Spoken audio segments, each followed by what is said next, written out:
అమ్మ తెలంగాణలో మరో విశిష్టమైనటువంటి పండుగ ఏదైనా ఉంది అంటే అది సమ్మక్క సారలమ్మ జాతర. అవును. అన్నిటిని పండుగ అంటున్నాం. దీన్ని మాత్రం జాతర అంటున్నాం. హ్మ్. ఎందుకు? అసలు దీని వెనకాల ఉన్నటువంటి కథ ఏమిటి? జాతర ఏమిటి? చెప్పండి. యాత్ర అనేది ప్రకృతి అమ్మ. జాతర జాతర అనేది అనేటువంటిది వికృతి. అందరూ రావచ్చన్నమాట. ఓకే. కుల, మత భేదం ఏది లేకుండా హ్మ్. చుట్టుపక్కల హ్మ్. రాష్ట్రాల వాళ్ళందరూ వచ్చేస్తుంటారు. హ్మ్. హ్మ్. యాత్రకు వెళితే యాత్ర బస్సుల వాళ్ళు మాత్రమే వెళుతుంటారు. కానీ యాత్రా స్థలానికి మాత్రం ఎవరైనా వెళ్ళవచ్చు. హ్మ్. ఇదొక పెద్ద జాతరలాగా ఎందుకు చేసుకుంటున్నారు అని చెప్పేసంటే, ఈ సమ్మక్క సారలమ్మ అనేటువంటి వాళ్ళు తెలంగాణ ప్రాంతంలో కోయ ప్రాంతంలో పుట్టారు. వాళ్ళిద్దరు కూడా కోయ దొరల యొక్క పిల్లలు. హ్మ్. హ్మ్. అంటే కాకతీయ రాజులు వీళ్ళకు పట్టం బాగా ఇది కట్టలేదని చెప్పేసి హ్మ్. వాళ్ళకు వాళ్ళ మీదకి వస్తారు, యుద్ధానికి పంపిస్తుంటారు, చేస్తుంటారు. అప్పుడు వీరోచితంగా తెలంగాణ గడ్డ అంటేనే వీరోచితమైనటువంటిది అని చెప్పేసి మనకు చెప్తుంటారు. అయినంత వరకు వాళ్ళు ఎవరితో మాట్లాడరు, ఏం కామ్గానే ఉంటారు. హ్మ్. కానీ వాళ్ళ మీదకి అన్యాయం జరుగుతుంటే మాత్రం ఆడ మగ మొత్తం కూడా విరుచుక పడుతుంటారు. వాళ్ళని అనడానికి వీల్లేదు. పుట్టింది సమ్మక్క ఉయ్యాలో, పుడమెల్ల మెరియంగా ఉయ్యాలో. ఆ సమ్మక్క పుట్టడమే ఆమె వీరోచితమైనటువంటి జీవితం పుట్టుకతోనే తెలిసింది. పువ్వు పుట్టగానే పరిమళిస్తుంది అన్నట్టు ఆమె పుట్టిందట. ఎక్కడ? కోయ ప్రాంతమందు ఉయ్యాలో, సమ్మక్క పుట్టింది ఉయ్యాలో. వీరాది వీరుడే ఉయ్యాలో, మగడు పైడిరాజు ఉయ్యాలో. ఆమె భర్త పైడిరాజు వీరాది వీరుడు, మంచి వీరోచితమైనటువంటి వాడే. కొడుకు జంపన్న ఉయ్యాలో, జగజ్జెట్టి వాడు ఉయ్యాలో.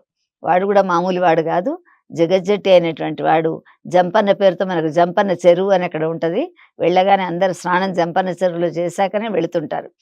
అలా ఆమెను వెనుకపోటు ఒడిచేసి ఎప్పుడైతే కాకతీయులు చంపేశారో అప్పుడు వాళ్ళందరూ కూడా ఎదురు తిరుగుతారు. కోయరాజులందరూ ఆ కాకతీయ రాజులను వెనుకకు పంపించి వేస్తారు. అక్కడ ఆ ప్రాంతంలో ఆమె ఎక్కడైతే అడవిలోకి వెళ్ళిపోయిందో ఆ ప్రాంతంలో ఒక కుంకుమ భరణి, అన్ని కూడా మనకు కంక చెట్లు, అక్కడ వెదురు చెట్లు, వెదురు పొదలు, ఆ పొదలలో ఒక కుంకుమ భరణి ఉంటుంది. దాన్ని వెళ్ళి వాళ్ళు తీసుకొని వస్తారు మేళతాళాలతో. తీసుకువచ్చి సమ్మక్క సారక్క గద్దె అని చెప్పేసి గద్దె ఉంది, ఆ గద్దె మీద ఆ కుంకుమ భరణి తెచ్చి పెడతారు. ఆ 3 రోజులు ఎవరైనా సంతానం లేనటువంటి వాళ్ళు సంతానం కావాలి అని చెప్పేసి అనుకొని వాళ్ళ మొక్కులు మొక్కినటువంటి వాళ్ళందరూ కూడా మొక్కులు తీర్చుకోవడానికి వస్తారు. ఎవరైనా పిల్లలు పుడితే ఆ పిల్ల ఎన్ని కిలోలు ఉన్నదో అంత బెల్లం, అక్కడ బంగారం అని చెప్పేసి అంటారు, ఆ బంగారాన్ని పంచిపెడతారు అందరికీ. బెల్లం విపరీతంగా అమ్ముడుపోతుంది. బెల్లం తీసుకువచ్చేసి వాళ్ళు తూకం చేసి ఆ బెల్లాన్ని అందరికీ ప్రసాదంలాగా పంచిపెడతారు. తర్వాత బండారు అని ఉంటుంది, పసుపు. అక్కడ పసుపు బాగా కుప్పలు పోసినటువంటి పసుపు కూడా అమ్మవారికి నివేదిస్తుంటారు. ఆ పసుపు తీసుకువచ్చేసి మనకు పొట్లాల్లో కట్టి ఇళ్లకు, అది బెల్లం. ఎవరైతే సమ్మక్క సారక్క దగ్గరికి పోతారో వాళ్ళందరూ కూడా ఈ బంగారాన్ని తెచ్చి పెడుతుంటారు. బంగారం అంటే వాళ్ళ దాంట్లో బెల్లం అన్నట్టే. బెల్లం. అంత కంక పొదలు, విపరీతమైనటువంటి కంక మామూలుగా అడవి. మనకి దసరా టైంలో దీన్ని జమ్యాకులు బంగారు అని బంగారం చెప్పేసి అంటారు. అది అంటుంటారు. కానీ అక్కడ వాళ్ళు పెట్టేటువంటిది, మాకు పిల్లలు పుట్టాడు, బంగారం లాంటి పిల్లవాడు పుట్టాడు, చాలా రోజులు సంతానం లేదు, చాలా రోజులు పెళ్ళిళ్ళు కాలేదు, పిల్లలకి ఏ మొక్కులు అక్కడ మొక్కుకున్నా కూడా భక్తి అనేటువంటిది, నమ్మకం అనేటువంటిది 2 ముఖ్యమైనటువంటివి అక్కడ. భక్తితో ఎవరైతే పోతారో మిగతా రోజుల కంటే కూడా ఆ 3 రోజులు అన్ని రాష్ట్రాల నుండి, చుట్టుపక్కల ఉన్నటువంటి మహారాష్ట్ర, కేరళ, మన కర్ణాటక, వీటి నుండి అన్ని చోట్ల నుండి కూడా వస్తారు. వచ్చి అక్కడ మొక్కులు చెల్లించుకుంటుంటారు. తర్వాత మిగతా వాళ్ళైతే నాన్ వెజ్ తినేటువంటి వాళ్ళు మేకను, గొర్రెను, కోడిని బలిచ్చి అక్కడ వంట చేసుకొని వాళ్ళ చుట్టపక్కలకు పెట్టుకొని అక్కడ 2 నిద్రలు 3 నిద్రలను చేసి వాళ్ళు వస్తుంటారు. అది ఆ సమ్మక్క వీరోచితంగా ఆమె కొంగు కట్టుకొని యుద్ధానికి వెళ్ళి అక్కడ ఉన్నటువంటి వాళ్ళనందరినీ కూడా సైన్యాన్ని వెనుకకు వెళ్ళగొట్టింది. కానీ తెలియకుండా ఆమె భర్తను చంపుతారు, పాపం కొడుకును చంపుతారు. అప్పుడు ఆమె ఎంతవరకు పోరాడాలనో అంతవరకు పోరాడుతుంది. చివరి వరకు పోరాడిన తర్వాత వీరోచితమైనటువంటి చావు చనిపోయింది కాబట్టి ఆమెకు విజయమే. యుద్ధంలో ఎవరైతే చనిపోతారో వాళ్ళు వెన్ను చూపి రాకూడదు. వస్తే వాళ్ళు పిరికి వాళ్ళు, మనకు తిక్కన్న మొదలైన ఖడ్గ తిక్కన కథల్లో చెప్తుంటారు. అందుకని చనిపోయేంత వరకు కూడా వీరోచితంగా పోరాడారు. ఆ యుద్ధంలో వాళ్ళు మరణించారు కాబట్టి వీరమరణం పొందారు. వీరమరణం పొందినటువంటి వాళ్ళ పేరు మీద అక్కడ మనకు జాతర చేయడం అనేటువంటిది ఉంటుంది. ఆ జాతర చేస్తున్నప్పుడు అంటే చరిత్రలో గొప్ప వాళ్ళు చాలా మంది ఉన్నారు తెలంగాణ ప్రాంతంలో. అందుకని కొమరవెల్లి జాతర దగ్గర కానీ మిగతా జాతరలో కానీ వాళ్ళ యొక్క వీరోచితమైనటువంటి గాథలు చెప్తూ ఉంటారు. మనకు బతుకమ్మ పాటలు కూడా ఆ పాటలు ఉన్నాయి కొన్ని, సమ్మక్క పాటలు అవి కూడా నేను సేకరించాను. అందుకని చెప్పేసి ఆ జంపన్న బాగు ఎర్రటి నీళ్లతో అక్కడ ఉన్నటువంటిదంతా కూడా ఎర్రమట్టి, ఆ నీళ్ళలో స్నానం చేసి బట్టలు ఉతుక్కొని వాళ్ళు పవిత్రంగా తడి బట్టలతో వెళ్ళి అక్కడ ఉన్నటువంటి ఆ చెట్టుకు ఆ గద్దెకే పూజ అన్నమాట. అక్కడ వాటికి పూజ చేసి మళ్ళీ మూడో రోజు మేళతాళాలతో ఆ భరణి ఎక్కడి నుండి తెచ్చారో దాన్ని తీసుకుపోయి పెట్టేస్తారు. తర్వాత వెతుకుతుంటే దొరుకుతుంటది. మనం పెట్టిన చోట అది మళ్ళీ ఉండదు, ఇంకో చోట వెతుకుతుంటారు. అక్కడ ఆ పొదలలో ఎక్కడో ఒక చోట అది ఉంటుంది అన్నమాట భరణి. అందుకని తీసుకొచ్చేసి ఆ కుంకుమ భరణికే పూజ చేస్తారు.